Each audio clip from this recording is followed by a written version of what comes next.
Hey guys, welcome back to the channel. Today I'm going to show you how to create free business logo using AI. So first thing that you will do is simply open up any web browser into your desktop, and from here just simply search here Gravity Write.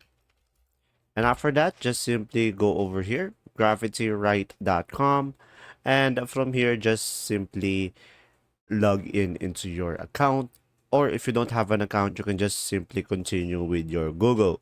From here guys, just simply click on the search bar at the top over here and search for logo design ideas.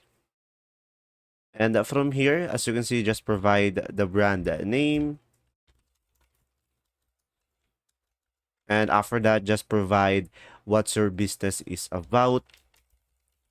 And from here guys, just simply click on create a content, and after that it will automatically write.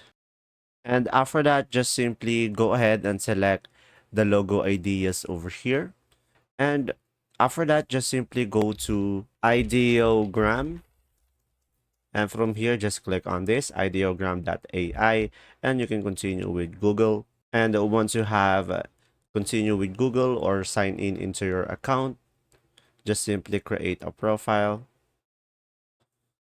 And from here, you will have multiple options. So just simply select what you like.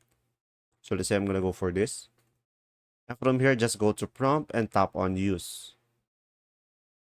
And now from here, just simply copy a logo idea over here. And now just simply paste it over here. And now just simply click on generate. And from here, you will have multiple options, guys. And there you go. If this video was helpful, please like and subscribe, and thanks for watching.